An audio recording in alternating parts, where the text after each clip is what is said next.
A drunk driver killed her family. The judge called it an accident. She called it a promise. She studied him, not as a monster but as a system. Every man has weaknesses. She found all of his. This is the story of Emma Archer, who lost her family in an accident. The air in the courtroom was stiff and silent, like the whole world was holding its breath. Emma Archer sat on the hard wooden bench, her hands clasped so tight in her lap her knuckles were white little mountains. She wore a simple black dress that felt too heavy, bought for a funeral that had never truly ended. 3 funerals. Across the room, looking polished and sad in an expensive gray suit, sat David Thorne. He was the man who had killed her family. 6 months ago, on a rainy Thursday night, David Thorne left a company party. He had drunk 3 strong martinis. He was texting his assistant about a stock report. He ran a red light at the intersection of Maple and 5th Street while going 57 miles per hour in a 35 zone. His massive silver Lexus SUV became a weapon of pure physics. Emma's father, John, was driving her mother, Sarah, and her little sister, Chloe, home from Chloe's piano recital. Chloe had gotten a standing ovation. The impact was not a crash Emma heard, but one she felt in her soul, miles away in her college library. It was a void that opened up inside her when the police officer came to her dorm. Her father died instantly. Her mother died in the ambulance. Chloe, 15 years old with sunshine for a smile, fought for a week in the hospital before she too was gone. And now, the man responsible was about to be sentenced. The judge, an older man with a tired face, cleared his throat. David Thorne, you have been found guilty of vehicular manslaughter. This court recognizes the profound tragedy of this event. Emma leaned forward, a tiny spark of hope flickering in her chest. Please, she thought, please let there be justice. The judge continued. However, considering the defendant's previously spotless record, his genuine remorse, his contributions to the community, and the nonviolent nature of his character, a lengthy prison sentence would serve no constructive purpose. The words nonviolent nature seemed to hang in the air. Emma's breath caught. Nonviolent? He had vaporized her world. Therefore, the judge said, putting on his glasses to read the final decree, this court sentences you to 5 years of probation, 2,000 hours of community service, and mandatory completion of a state-approved anger management program. A soft murmur went through the courtroom. David Thorne's wife, a beautiful woman in a tasteful navy dress, began to cry with relief. Thorne himself nodded slowly, a picture of humble acceptance. He glanced at his lawyer, a slight, thankful smile on his face. It was over. For him, for Emma, it was just beginning. The hollowness inside her was suddenly filled with a new substance, cold, hard, black cement. It settled in her stomach, her heart, her veins. It was the weight of a truth she now understood with perfect, terrible clarity. The justice system had failed. The universe had failed. An action, a selfish, reckless, drunken choice, had been committed, but its true consequence had been postponed. It had been watered down to paperwork and therapy sessions. As David Thorne walked past her, free to go home, free to live his life, his eyes met Emma's for a single second. There was no hatred there, no cruelty. There was almost nothing. Just a bland, polite acknowledgement, the way you might look at a stranger on a bus, before he looked away and followed his lawyer out the big wooden doors. That empty look was the final spark. It was the moment Emma Archer, the grieving daughter, the literature student, the girl who loved her family, decided to die. Someone else needed to be born in her place. Someone who would deliver the bill that life had forgotten to send. Her uncle, her only family left, hugged her tight outside the courthouse. "I'm so sorry, Emma. It's not right. It's just not right. But we have to try to move forward for their sake." Emma nodded into his shoulder. "I know, Uncle Phil. I need some time, to be alone, to figure things out." He gave her part of the small life insurance money from her parents. "Go travel," he said, his eyes wet. "Find some peace." She took the money. But she wasn't looking for peace. She was looking for a weapon. Emma didn't become a warrior overnight. She started with a simple, furious question. How do you make a man feel true consequences? A man who has money, who has lawyers, who lives in a bubble of comfort? A bullet was too fast. A public scandal might bruise him, but he would recover. She needed to break him the way he had broken her. Completely, irreversibly, from the inside out. She sold everything else she owned, combined it with the insurance money, and disappeared. She told her uncle she was going to backpack through Southeast Asia to find herself. Instead, she went to Bangkok to lose herself. In the hot, noisy, endless maze of Bangkok, money could buy discretion. In a backroom office above a tailor's shop, a grizzled Englishman named Mason, who smelled of cigarettes and old secrets, taught her the basics of what he called the trade. "Forget what you see in films," he said, his voice a low rasp. "Revenge isn't about passion, it's about patience. It's about paperwork. You want to ruin a man? You don't punch him, you become a ghost in his machine." Mason taught her how to build a false identity, how to get a passport that would pass a casual glance, how to use prepaid phones and public computers, how to watch someone without them knowing. "Surveillance is about being boring," he said. "You must be the most uninteresting person in the room, in the street, a piece of the scenery." From Bangkok, she went to Tallinn, Estonia, a city of ancient walls and ultra-modern digital wizardry. There, a pale, serious young woman named Kira taught her about the digital world. "Everyone leaves a shadow online," Kira explained in perfect, flat English. "Your man, he is probably careful, but he is lazy. He uses the same passwords. He has a pattern."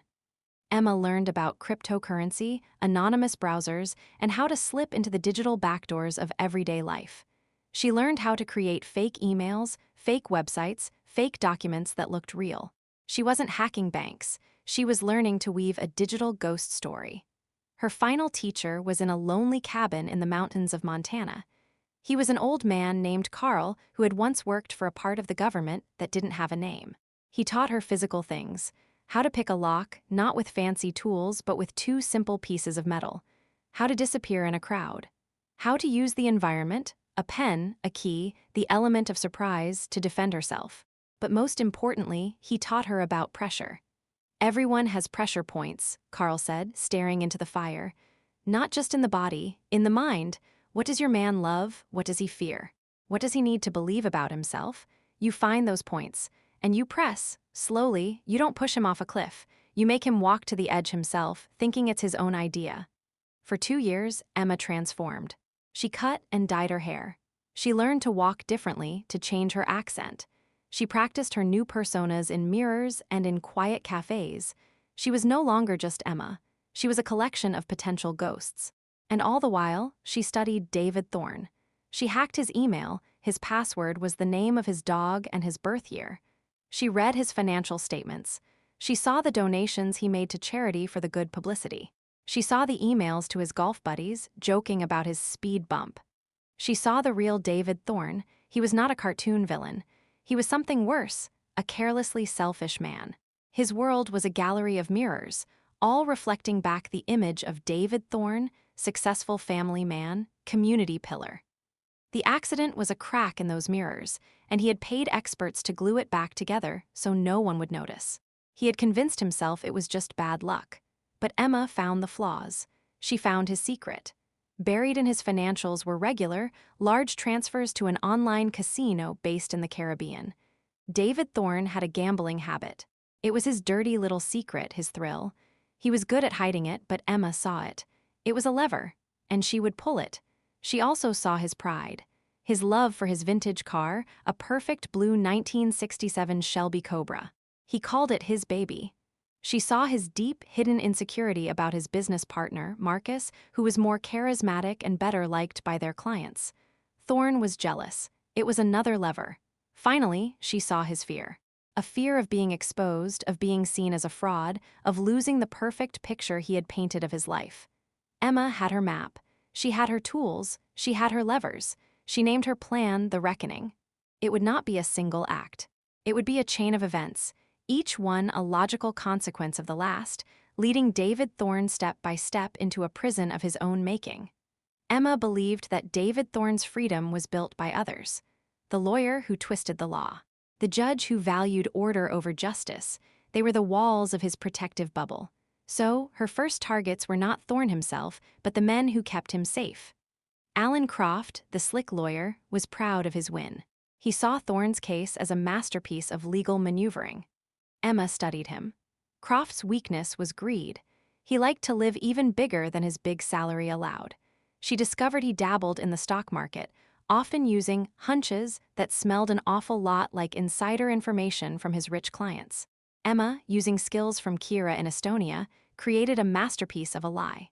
She built a fake online persona as a brilliant but eccentric biomedical researcher. She created a fake company website, fake scientific papers, fake news articles, all about a small company called Neurovance. The story was that Neurovance was about to announce a miracle cure for a type of brain disease. The stock was about to explode. Then, as Lydia, a nervous, wealthy heiress, she contacted Croft. "My family's money is with your firm," her fake email said. "I've heard this incredible tip from a scientist friend about Neurovance. It's going to be huge, but I'm too scared to invest alone. Can you look into it for me?" Croft took the bait. His own research into Emma's flawless forgeries convinced him it was the real deal. He didn't just invest his client's money. He invested his own life savings. He told his brother, his golf partners. He bought as much stock as he could. When the truth came out, a financial blog exposing Neurovance as a shell company with no real research, the stock plummeted to zero in hours. Croft was ruined.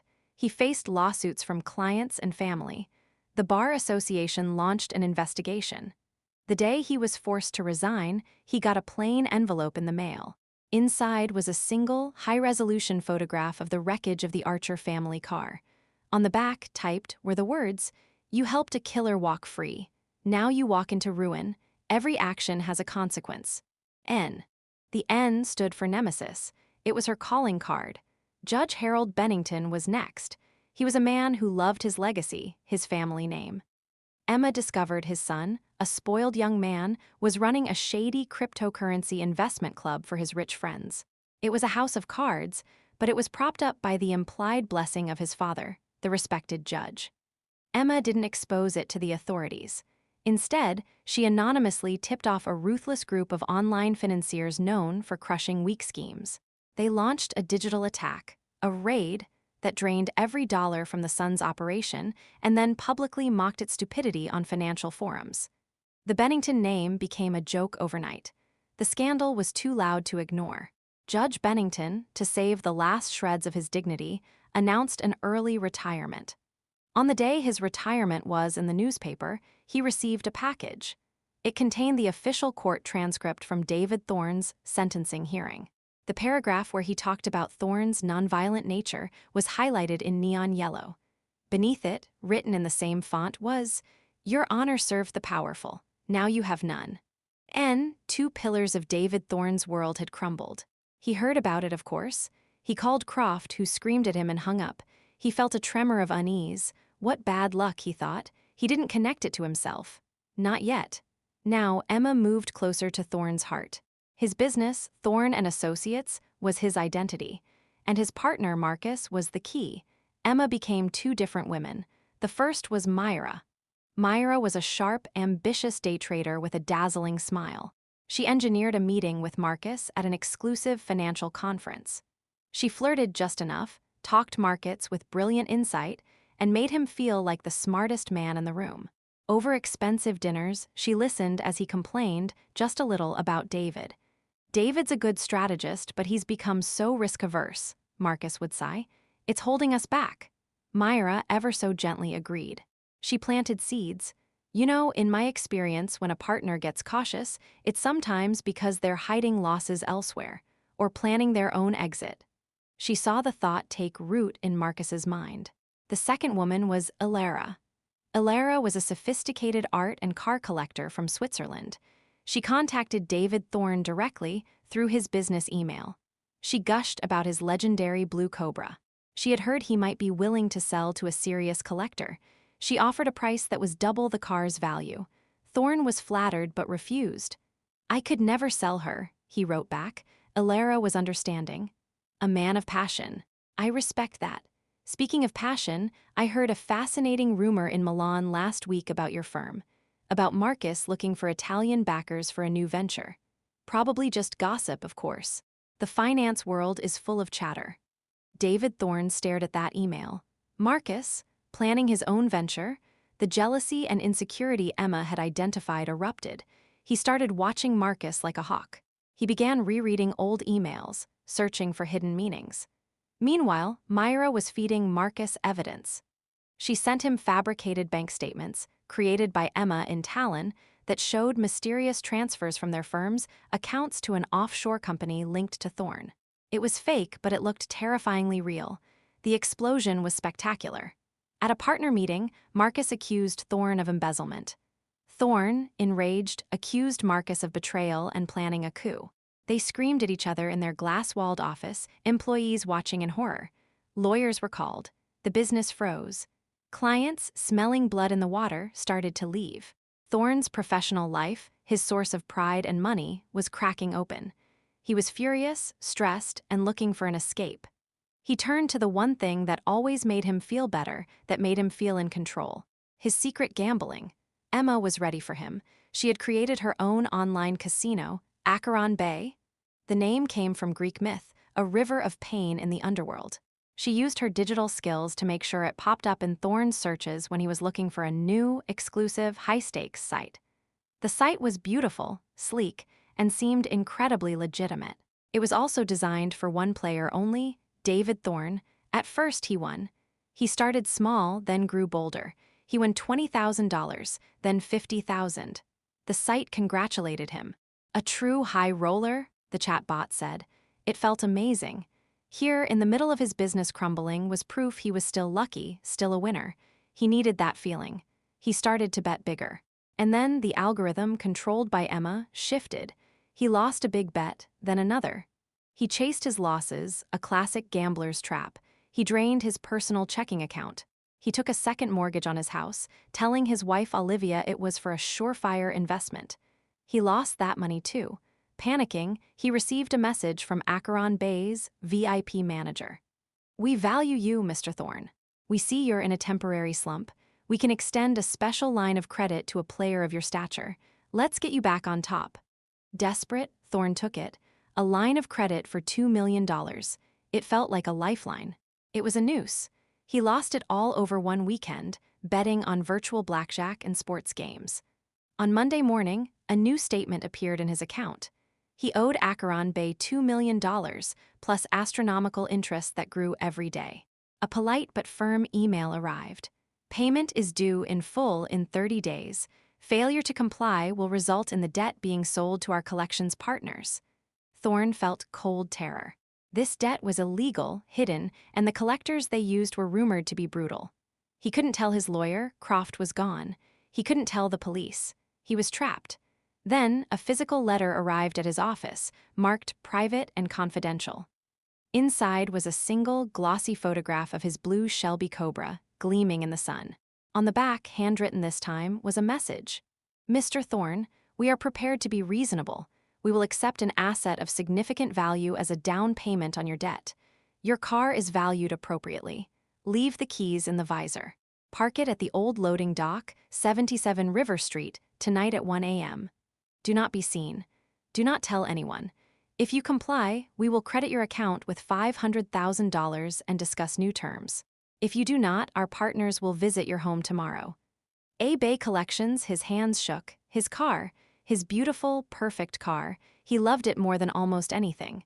But he loved his safety more. That night, sick with shame, he drove the Cobra to the decrepit, dark dock. He kissed the steering wheel, left the keys, and ran away like a thief. From a rooftop across the river, Emma watched through night vision binoculars. She didn't want the car, she wanted him to surrender it. The next day, the Cobra was discovered in the muddy river, dragged out by the police. The news report said it appeared stolen and dumped. "A tragic loss for the classic car community," the reporter said.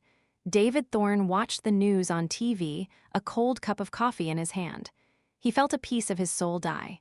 The symbol of his success was a twisted, waterlogged wreck. His wife Olivia found him crying in his study. "David, what is going on?" she pleaded.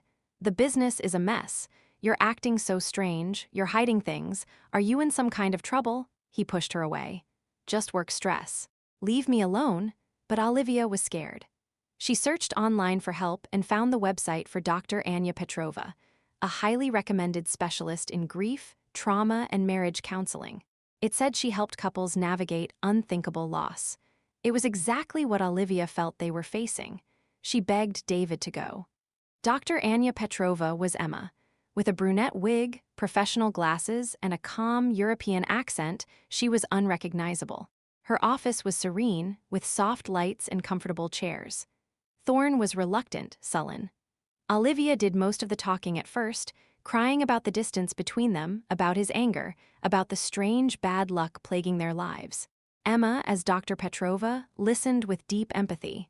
"David," she said softly, turning to him, "Olivia speaks of a loss, but I sense you are carrying a loss of your own, a weight. Can you tell us about it?" He shrugged. "The business is falling apart. It's a lot of pressure." "Is that all?" Emma prompted. "Sometimes pressure finds the cracks in us that already exist. Was there a foundational crack, a previous loss?" He shifted in his seat. "The accident. The car accident, but that's done. The court dealt with it." "The court dealt with the legal matters," Emma said, her voice like honey. "But what did it do for your soul? Guilt is a powerful, hidden force. It can rot a man from the inside, make him self-sabotage, push away love, make terrible choices." She was speaking his language now. She was giving him an excuse. A reason for his gambling, for his business failure, for everything. "It's not my fault," he could think. "It's the hidden guilt." He bit. Maybe I do feel guilty. Of course I do. It was a terrible tragedy." "Say the words, David," Emma urged gently, "for your own healing." "Who was lost?" He swallowed. "A man, John Archer, his wife, Sarah, and a girl, Chloe." Hearing her family's names in his mouth in this fake room made Emma's blood turn to ice. But she kept her face a mask of professional concern. "And how did you feel when the judge gave his sentence?" Thorne looked down. "Relieved. I wanted to go home." Olivia looked at him, confused. "Relieved? David, people died." "I know that," he snapped, the pressure in Emma's careful manipulation finally breaking his facade.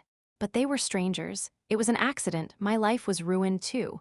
Do you have any idea what I've been through since then? The bad luck, the attacks, everything falling apart. It's like I'm being punished for something that wasn't even my fault." The room went silent. Olivia stared at him, her face pale. "They were strangers," she whispered.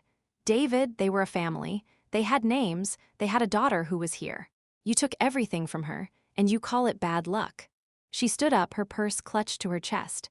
She looked at him not with anger, but with a kind of horrified discovery. "I don't know you," she said, her voice trembling. "I don't know this man at all." She walked out of the office and did not come back to their home. David Thorne was now utterly alone. His business was dead. His secret debt was a monster waiting to devour him. His prized possession was gone. His wife had seen the hollow, selfish core of him and had left. He sat in his big, empty, silent house. The walls felt like they were closing in. The bad luck was now a storm that had destroyed his entire life, and he still had no idea why. He began to drink heavily. He ignored calls from debt collectors, which were now Emma, using voice-changing software, calling from untraceable numbers. He was a ghost in his own life. Then the final message arrived, not from Acheron Bay. From N, it was sent to a secret, encrypted email account he used for his gambling. "Thorne, the debt is forgiven. You have paid enough. Your suffering is the interest. There is one final thing, a meeting for closure, for both of us. Come to Fairview Memorial Gardens. Plot 17, row 7, tonight at midnight. Come alone and this ends. If you bring anyone, or go to the police, the full recording of your therapy session and all your financial secrets, go to the district attorney and the news stations." N, he read it 10 times. Nemesis. The name from Croft's story from the judge's package. It was real, it was a person, and they were offering an end. Closure. Maybe he could explain, maybe he could make a deal. Hope, fragile and desperate, flickered in his ruined heart. Fairview Memorial Gardens was still and dark under a moonless sky. The only light came from the distant street lamps, casting long, creepy shadows from the headstones. David Thorne's expensive shoes crunched on the gravel path. He was scared, but he was also numb. He just wanted it to stop. He found row 7. He walked slowly, reading the names. Then he stopped. 3 simple, matching headstones: John Archer, beloved father; Sarah Archer, devoted mother; Chloe Archer, a light gone too soon. The names swam in his vision. The accident, the family. A cold dread, deeper than any fear of debt collectors, began to crawl up his spine. "Do you know who they are?" The voice came from behind him. Clear, calm, and young, He spun around. A woman stood there, dressed in black. She had blonde hair pulled back. She was young, in her 20s. Her face was pale and serious. He knew her. From the courtroom, the girl in the front row.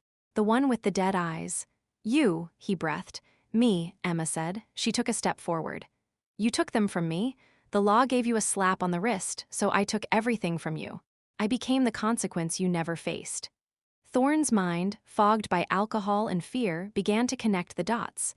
The bad luck, the ruined lawyer, the disgraced judge, Marcus's betrayal, the gambling site, the loss of his car. His wife leaving, it wasn't fate, it was her. You did all this," he whispered, disbelief turning to rage. "You crazy bitch, you destroyed my life." "No, David," Emma said, her voice like stone. "You did that. The moment you chose to drink and text and drive. You just didn't feel the effects until now. I simply guided you to the cliff. You jumped all by yourself." "I'll kill you," he screamed, the last of his control shattering. He lunged at her, a big man driven by pure fury. Emma didn't flinch. She had been trained by Carl in the mountains. She sidestepped his clumsy charge easily. He stumbled past her, falling to his knees on the damp grass at the foot of Chloe's grave. The physical symbolism was not lost on him. He scrambled to his feet, panting. "You have no proof," he spat. "It's all circumstantial. I'll go to the police right now. I'll tell them you're a stalker, a psycho." A small, cold smile touched Emma's lips. This was the moment she had planned for. "I know you will, and I want you to, that's the final step." She took out her phone. With a tap, she played a video. It was taken from inside his own living room, from a tiny camera she had hidden weeks before. It showed him, drunk, raging about the debt, about Acheron Bay, about his ruined life. His face was clear. His words were foul and desperate. Then she played audio, his voice clear as a bell from her therapy session. "They were strangers. My life was ruined too. It's like I'm being punished for something that wasn't even my fault." "I have everything, David," Emma said, putting the phone away. "The digital trail leading to your gambling. The fake documents I fed to Marcus. Records of your insider trading with Croft. And this. A confession of utter, soulless remorselessness. The police will have it. The newspapers will have it. Every client you ever had will have it." She took a step closer. He shrank back against the cold marble. "You will be investigated for fraud, for embezzlement from your own company, for illegal gambling, for perjury during your original trial. You will go to prison, a real prison for real years, and everyone will know you for what you are, a small, hollow man who killed a family and then cried about his own inconveniences." The fight left him completely. The rage evaporated, replaced by a crushing, absolute despair. He understood now. There was no way out. She hadn't just ruined his present, she had obliterated his future. He began to sob, great heaving cries that echoed in the silent cemetery. He wasn't crying for the Archers. He was crying for himself, for the total ruin of David Thorne. "Go to the police," Emma said, turning her back on him. She walked away, her footsteps quiet on the path. "Or don't. Live in this hell you've built. But remember, I'll be watching. And if you ever find a moment of quiet, a moment of peace, I will be there to remind you why you don't deserve it.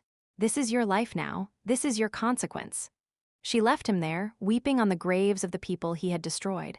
She felt no joy, no satisfaction, just a vast, cold emptiness.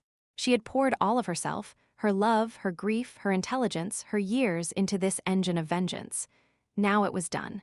The engine was off and she was just a shell standing in the dark. 3 weeks later, David Thorne was arrested. The evidence package sent to the district attorney was overwhelming and meticulously organized. The digital forensics alone took months to unravel, but all roads led back to him. Fraud, embezzlement, money laundering through illegal gambling. The leaked audio of his therapy session made him a national pariah. The public, which had forgotten the unfortunate accident, now saw him as a monster. He was convicted on multiple counts and sentenced to 25 years in a federal prison. His world was now a concrete cell. The consequences were finally, definitively real. Emma, under a new name and with a new passport, stood on a cliff in Norway. The North Sea wind whipped her hair, now its natural color again. The fjords below were breathtaking, but she felt nothing. She had a bank account with enough money to live simply, money that had been liberated from David Thorne offshore gambling accounts during her campaign. She thought of Chloe's laugh. She thought of her mother's hands and her father's voice reading her bedtime stories. The memories were still painful, but they were no longer surrounded by the swirling tornado of her need for revenge. That storm had passed, leaving a flat, calm, and desolate landscape. She had proven her point. Every action did have a consequence. She had been the delivery system for a terrible, precise justice. But she had also learned a darker truth. Delivering that consequence could hollow out the deliverer. She was free. But she was also in a prison of her own making, a quiet, lonely place where she was the only inmate. She had sacrificed her own future, her own innocence, to balance the scales.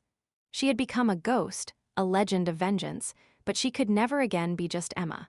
She took one last look at the violent, beautiful sea, then turned and walked up the path to a small, rented cottage. She had no plans, no destination. She was simply a woman who had paid a debt in full and now had to figure out how to live in the quiet that was left. The story of Emma Archer was over. The story of what came next had not yet begun. She was a consequence, walking into an unknown world, her terrible task finally complete.